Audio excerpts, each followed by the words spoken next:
رانا ارشاد علی یہ فرماتے ہیں، میرا آپ سے ایک سوال ہے، اگر فجر کی نماز قضا ہو جائے تو کب اور کیسے پڑھنی چاہیے؟ اس بارے میں مکمل گائیڈ کر دیں، بہت شکریہ۔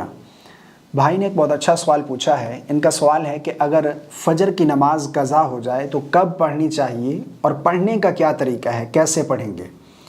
سوال کا جواب عرض کرنے سے قبل میں یہاں پر ایک دو باتیں عرض کرنا چاہتا ہوں۔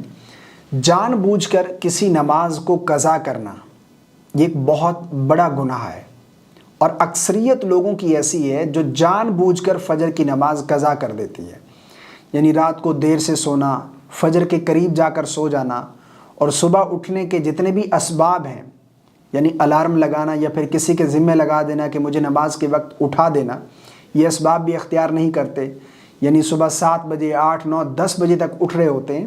تو اس طرح جان بوجھ کر نماز قضا کرنا یہ ایک بہت بڑا گناہ ہے۔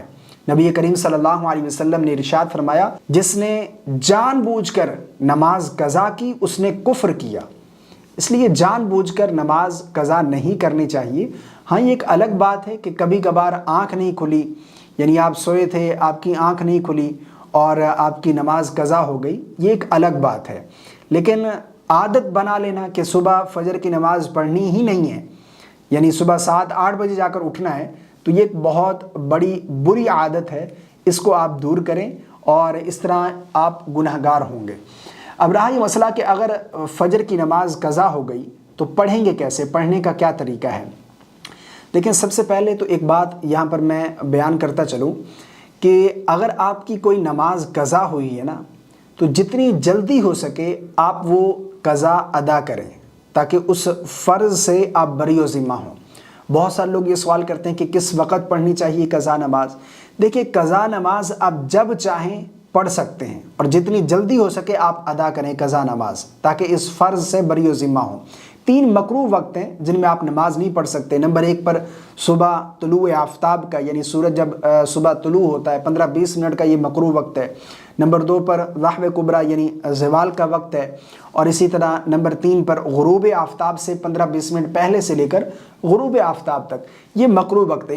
اس کے علاوہ جب چاہیں آپ قضا نماز پڑھ سکتے ہیں۔ بہت سے لوگ یہ سوال کرتے ہیں کہ کیا ہم ظہر کے ساتھ فجر کی قضا پڑھ سکتے ہیں؟ بالکل پڑھ سکتے ہیں۔ ظہر کے ساتھ پڑھنا چاہیں، عصر کے ساتھ پڑھنا چاہیں، مغرب کے بعد پڑھنا چاہیں، عشاء کے بعد، جب چاہیں آپ قضا نماز ادا کر سکتے ہیں۔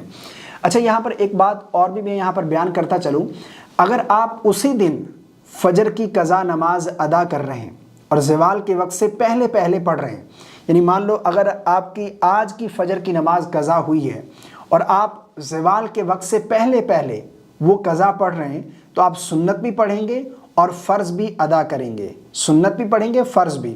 لیکن اگر زوال کے وقت کے بعد آپ پڑھتے ہیں تو پھر آپ 2 رکعت فرض قضا پڑھیں گے، ٹھیک ہے، سنت نہیں پڑھیں گے۔ اب پڑھنے کا کیا طریقہ ہے؟ بالکل آسان ہے۔ سب سے پہلے آپ نیت کر لیں کہ نیت کی میں نے قضا فجر کے 2 رکعت فرض کی واسطے اللہ تبارک و تعالیٰ کی منہ میں کعبہ شریف کے۔ نیت اصل جو ہے وہ دل کا پختہ ارادہ ہے۔ آپ دل میں ارادہ کر لیں کہ میں فجر کی قضا نماز پڑھ رہا ہوں، تو یہ بھی نیت ہے۔ اور زبان سے نیت کے الفاظ ادا کر کے نیت کرنا یہ مستحب ہے، بہتر ہے، کرنی چاہیے، لیکن اصل نیت جو ہے وہ دل کا پختہ ارادہ ہے۔ نیت کرنے کے بعد جس طرح عام روٹین میں ہم نماز ادا کرتے ہیں 2 رکعت، اسی طرح پڑھیں گے، یعنی تکبیر تحریمہ کہنے کے بعد آپ سب سے پہلے ثنا پڑھیں، اس کے بعد پھر تعوذ، پھر تسمیہ، پھر سورہ فاتحہ، پھر کوئی سورت ملائیں گے، رکوع، سجود، پھر اسی طرح دوسری رکعت میں کھڑے ہوں گے، سب سے پہلے بسم اللہ پڑھیں گے، سورہ فاتحہ پڑھیں گے، پھر کوئی سورت، پھر رکوع کریں گے، دونوں سجدے قاعدہ بیٹھیں گے، تشہد، درود اور دعا پڑھ کر سلام پھیر دیں گے۔ یعنی جس طرح عام روٹین میں ہم 2 رکعت پڑھتے ہیں اسی طرح پڑھیں گے، جسٹ نیت جو ہے وہ قضا کی آپ نے کرنی ہے کہ میں قضا پڑھ رہا ہوں۔ باقی پڑھنے کا طریقہ سیم ہے، جس طرح ہم باقی نمازیں 2 رکعت پڑھتے ہیں اسی طرح ہم یہ قضا بھی 2 رکعت پڑھیں گے، صرف نیت قضا کی کریں گے۔ مجھے امید ہے آپ کو میری باتیں سمجھ آ گئی ہوں گی۔ اللہ تعالی ہم سب کو سمجھ کی توفیق عطا فرمائے۔ ویڈیو کو دوستوں کے ساتھ ضرور شیئر کر دیجیے گا، پسند آنے کی صورت میں لائک کرنا بالکل نہ بھولیے گا۔ السلام علیکم ورحمۃ اللہ۔